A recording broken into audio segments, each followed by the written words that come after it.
Hello students, आइए देखते हैं चैप्टर 8 की दूसरी हेडिंग प्रतिरक्षा के बारे में। तो आप ध्यान से समझेंगे प्रतिरक्षा क्या होता है।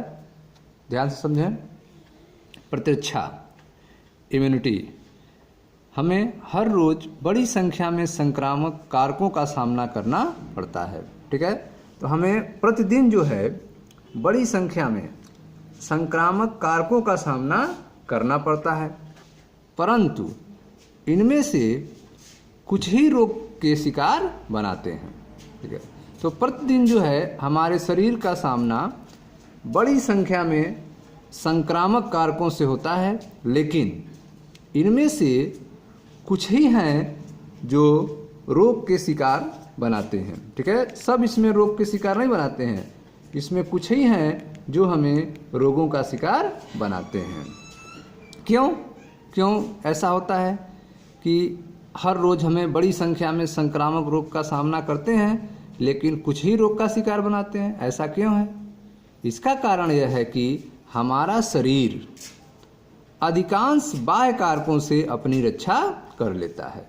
ठीक है, हमारा शरीर जो है वह अधिकांश बाह्य कारकों से अपनी रक्षा स्वयं कर लेता है।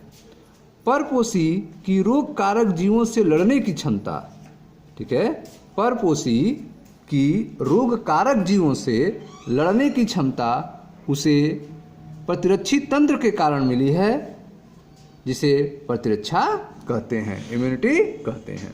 ठीक है, तो परपोषी अर्थात मान लीजिए हमारा शरीर की रोग कारक जीवों से लड़ने की जो क्षमता है वह उसे प्रतिरक्षा तंत्र के कारण मिली है, जिसे इम्यूनिटी या प्रतिरक्षा कहते हैं। ठीक है, तो हमारे शरीर में या फिर परपोषी के शरीर में एक प्रतिरक्षा तंत्र होता है, इम्यूनिटी सिस्टम होता है, जिससे वह रोगों से लड़ता है।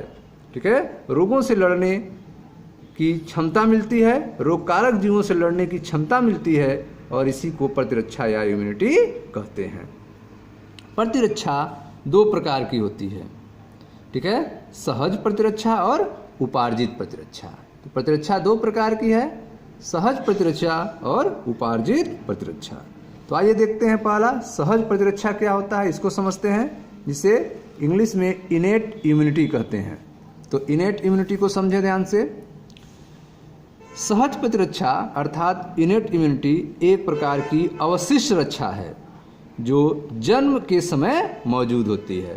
ठीक है, तो जो सहज प्रतिरक्षा है वह जन्म से ही, बच्चा जब जन्म लेता है उसी समय उसको प्रकृति के द्वारा सुरक्षा मिली होती है रोगों से लड़ने के लिए, रोगों से बचने के लिए। उसके शरीर के अंदर रोग न पहुंच पाएँ, रोग कारक जीव न पहुंच पाएँ। ठीक है, यह प्रकृति ने उसको दिया है, जिसे सहज प्रतिरक्षा कहते हैं। सहज प्रतिरक्षा अर्थात इनेट इम्यूनिटी एक प्रकार की अवशिष्ट रक्षा है जो जन्म के समय मौजूद होती है। ठीक है, यह प्रतिरक्षा हमारे शरीर में बाह्य कारकों के प्रवेश के सामने विभिन्न प्रकार के रोध खड़ा करने से हासिल होती है। ठीक है, तो यह प्रतिरक्षा जो है हमारे शरीर में बाह्य कारकों के प्रवेश के सामने विभिन्न प्रकार के रोध, बैरियर खड़ा करने से हासिल होती है। ठीक है, तो जो सहज प्रतिरक्षा है वह हमारे शरीर में बाह्य कारक जो हैं वे प्रवेश जब करते हैं तो हमारा शरीर क्या करता है, उनको अंदर आने से रोकता है। ठीक है, तो बाह्य कारकों को शरीर में प्रवेश करने से जो भी तरीके हैं उनको रोका जाए, रोध खड़ा करे, यही प्रतिरक्षा हमें सहज प्रतिरक्षा कहलाती है। ठीक है, सहज प्रतिरक्षा चार प्रकार के रोध होते हैं। सहज प्रतिरक्षा में चार प्रकार के रोध होते हैं, चार प्रकार के बैरियर होते हैं, जिनसे रोग कारक जो हैं शरीर के अंदर प्रवेश नहीं कर पाते हैं। तो आइए देखते हैं कौन कौन से रोध कारक हैं, बैरियर हैं। पहला है शारीरिक रोध।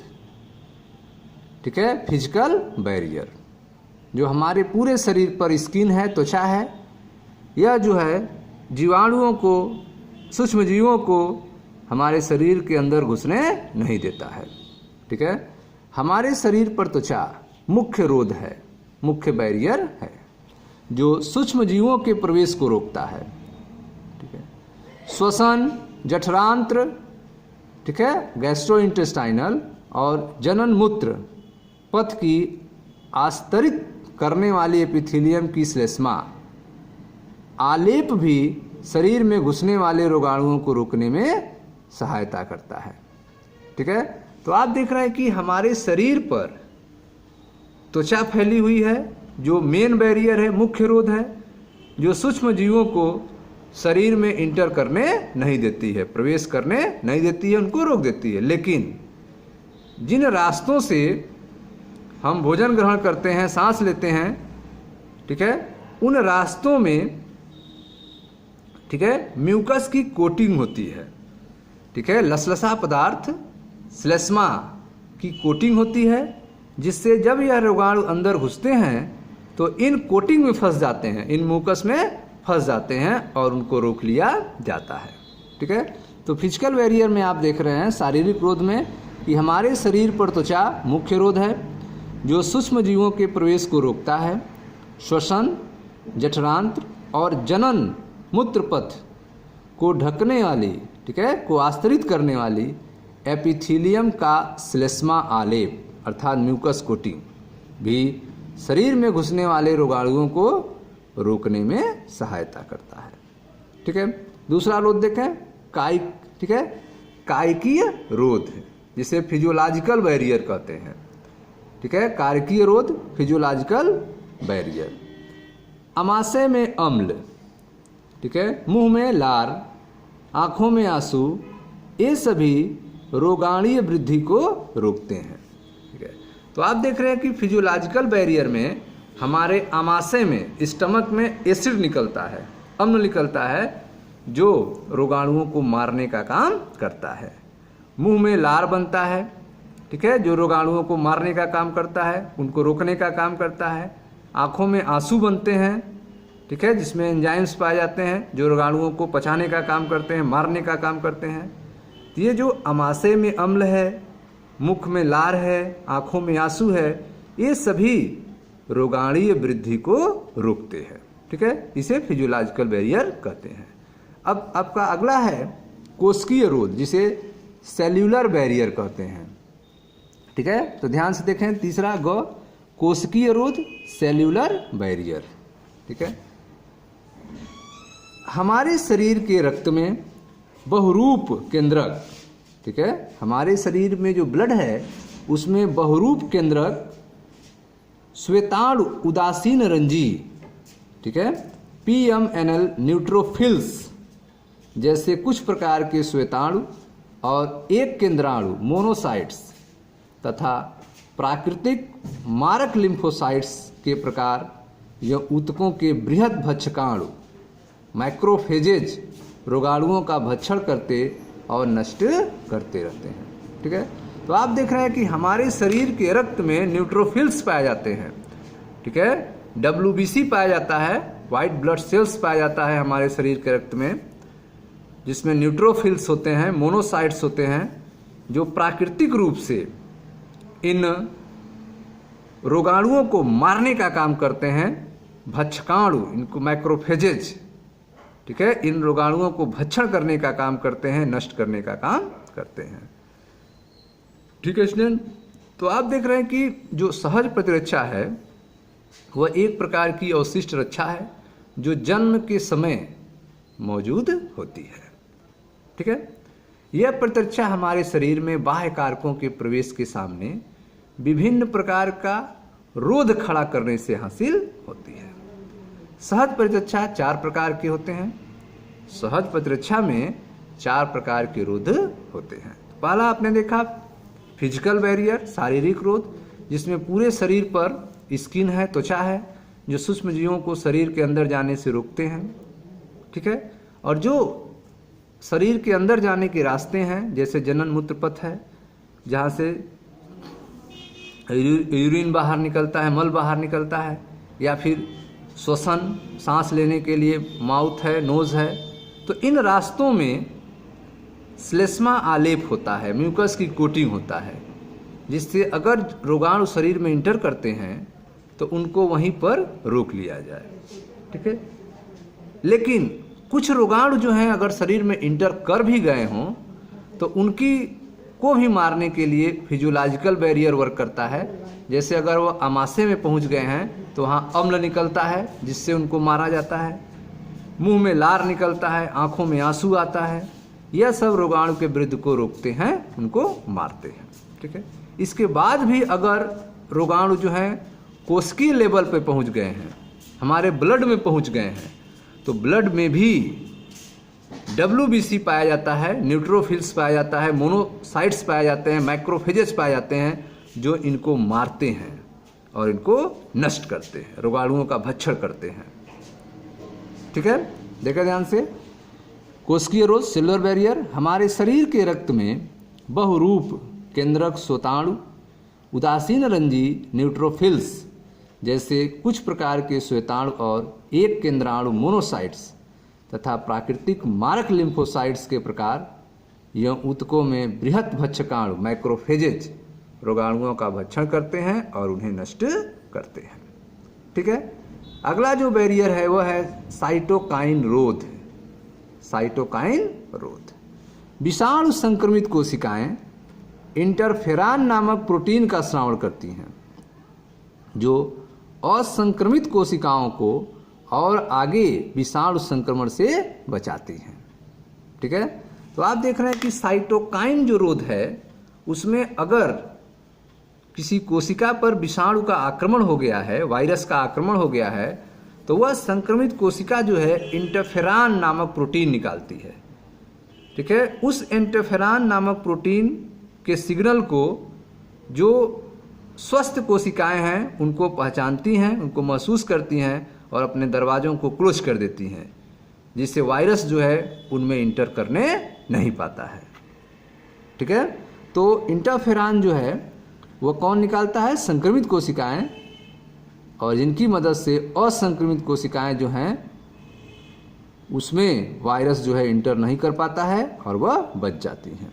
ठीक है, तो विषाणु संक्रमित कोशिकाएं इंटरफेरान नामक प्रोटीन का स्रावण करती हैं जो असंक्रमित कोशिकाओं को और आगे विषाणु संक्रमण से बचाती है। ठीक है, तो यह आपका सहज प्रतिरक्षा था, जो 4 प्रकार के रोध जिसमें उत्पन्न होते हैं: शारीरिक रोध, कायिकीय रोध, कोशिकीय रोध और साइटोकाइनिन रोध। ठीक है, अब दूसरे टाइप की प्रतिरक्षा देखते हैं जिसे एक्वायर्ड इम्यूनिटी कहते हैं। पहले आपने इनेट इम्यूनिटी देखा, सहज प्रतिरक्षा।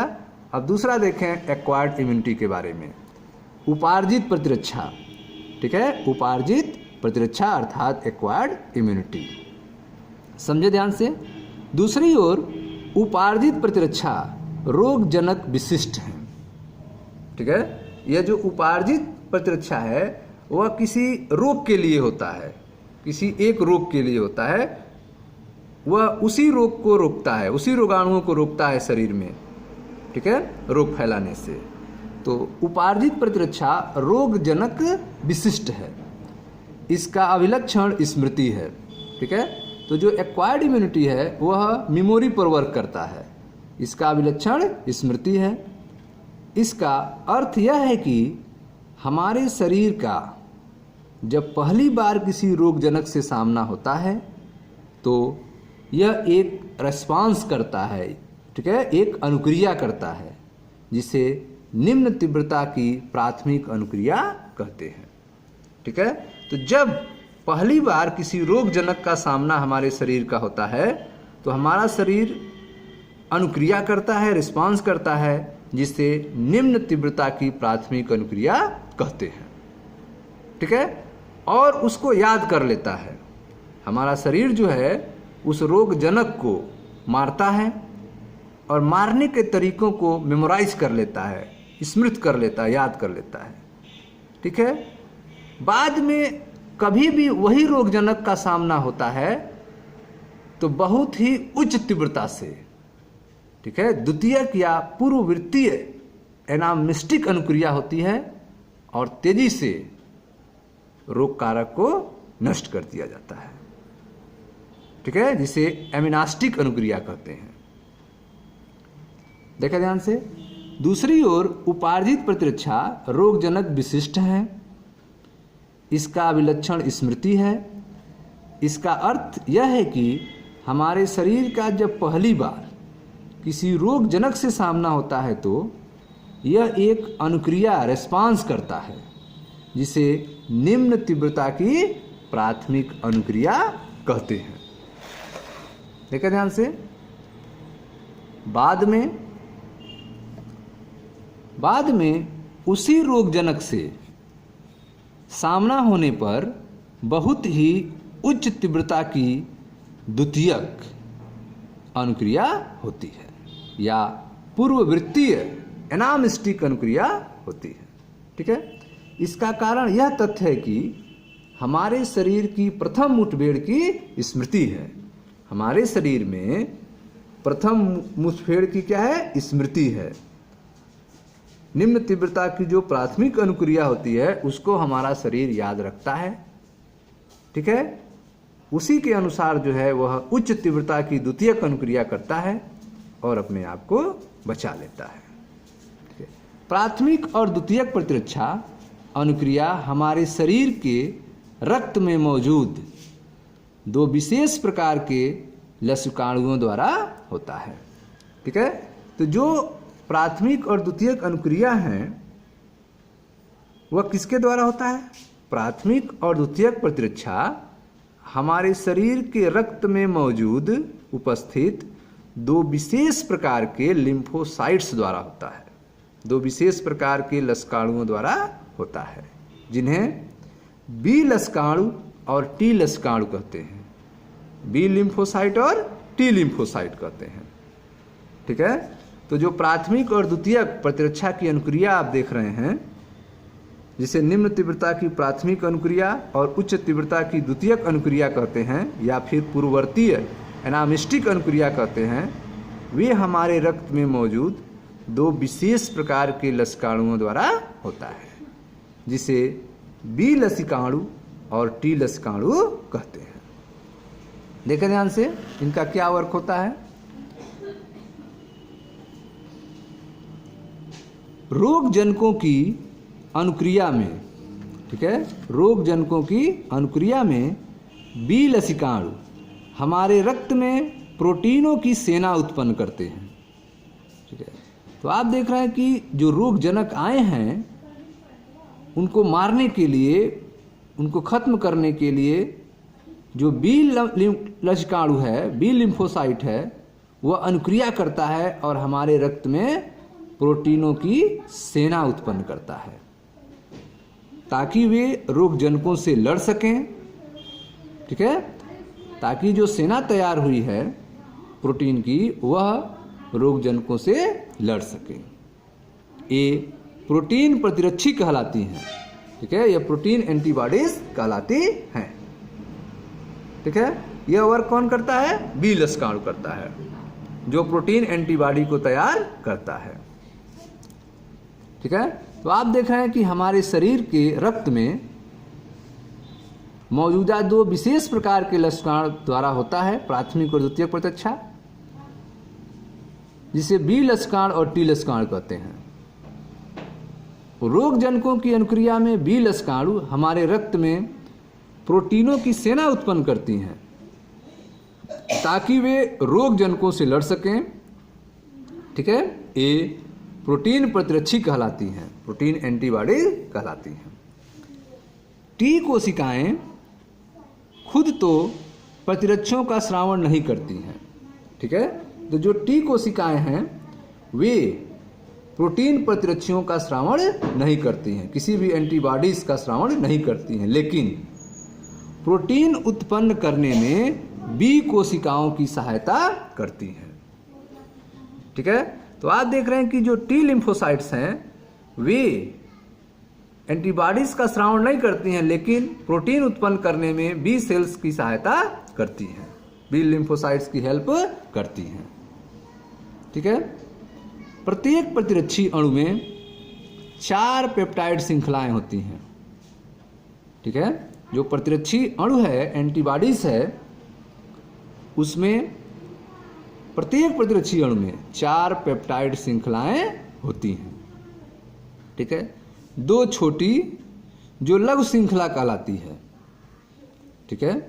दो छोटी होती हैं जिसे लघु श्रृंखला कहते हैं, और दो बड़ी होती हैं जो दीर्घ श्रृंखलाएं कहलाती हैं, ठीक है। तो आप देख रहे हैं कि प्रत्येक प्रतिरक्षी अणु में 4 पेप्टाइड श्रृंखलाएं होती हैं, जिसमें दो छोटी लघु श्रृंखलाएं कहलाती हैं और दो बड़ी होती हैं जिन्हें दीर्घ श्रृंखला कहते हैं।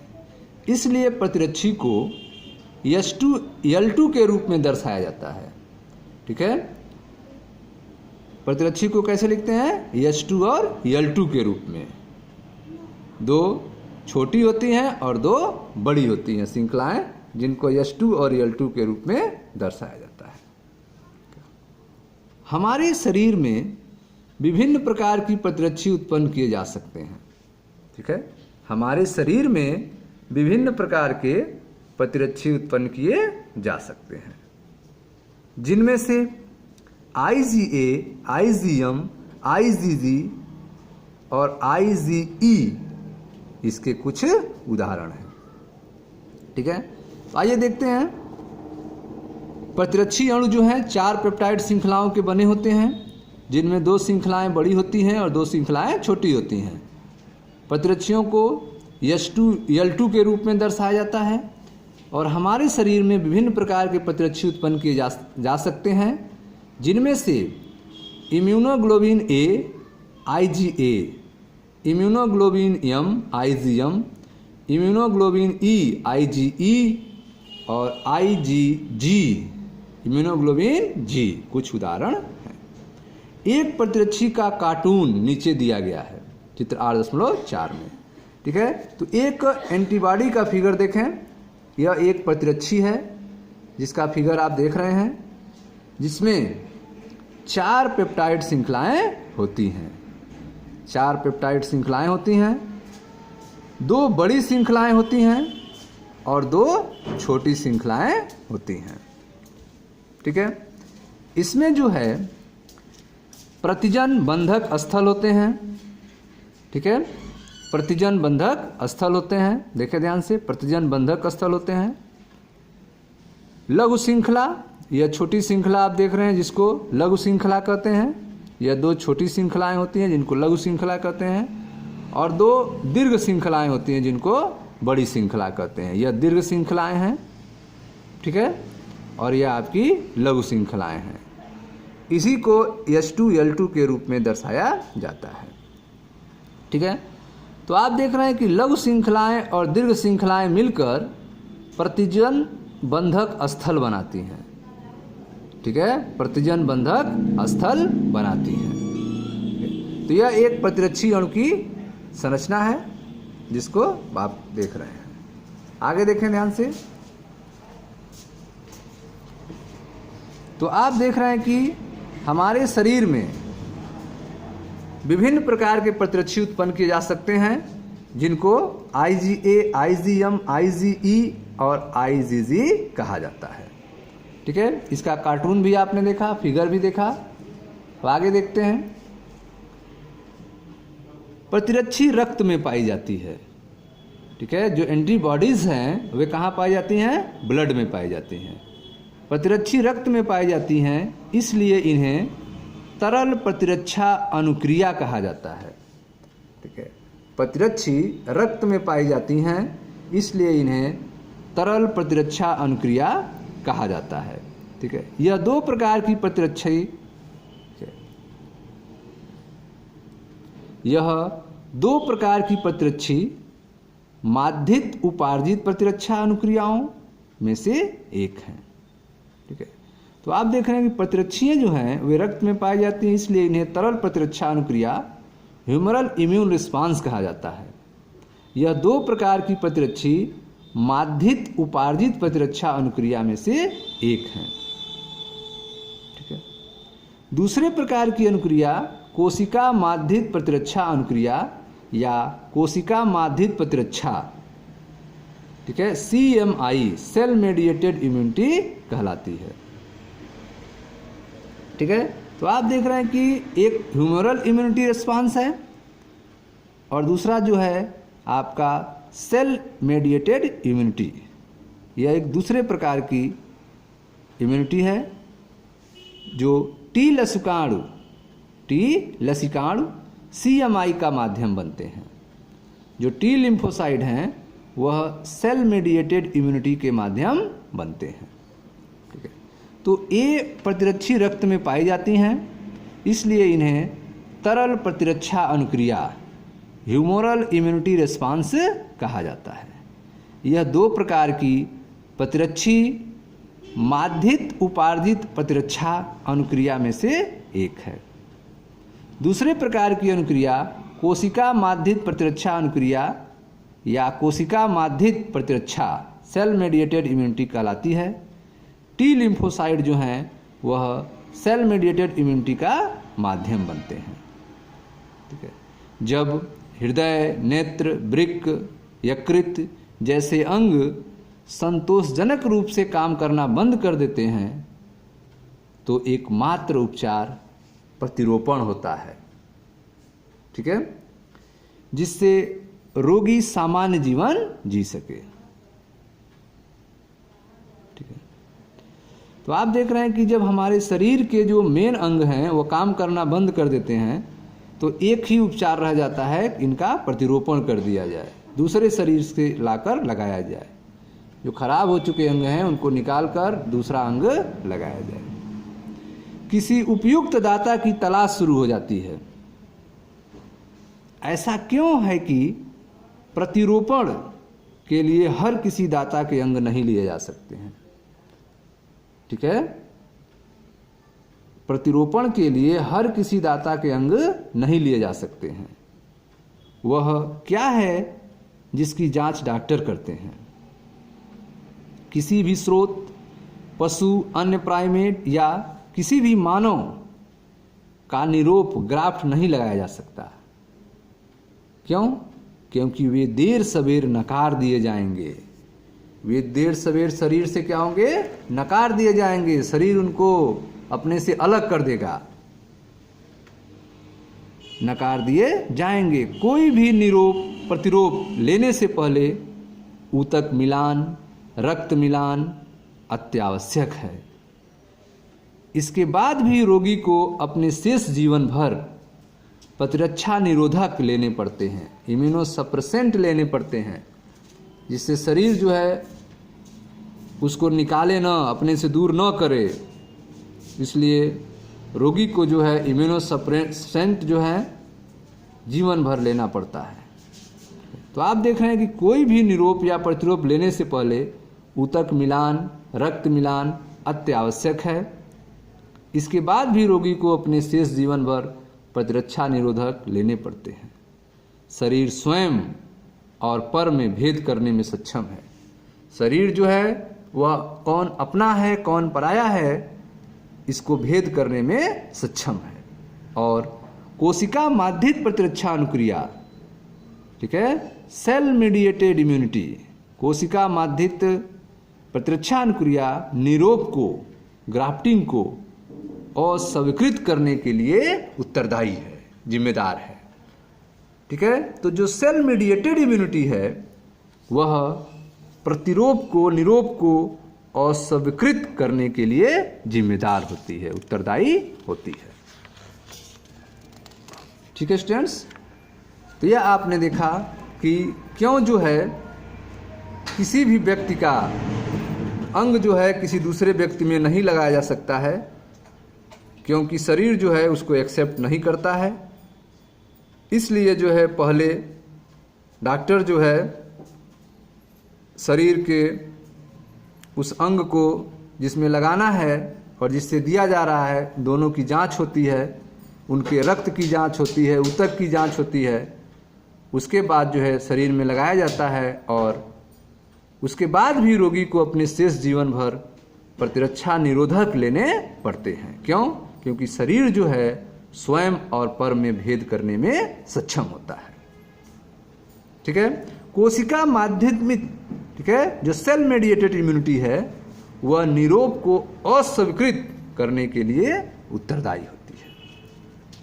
ठीक है, तो यह था आपका उपार्जित प्रतिरक्षा एक्वायर्ड इम्यूनिटी के बारे में और प्रतिरक्षी अणुओं की संरचना के बारे में। ठीक है, नेक्स्ट वीडियो में हम आपको चर्चा करेंगे सक्रिय और निष्क्रिय प्रतिरक्षा के बारे में। ठीक है स्टूडेंट्स, थैंक यू।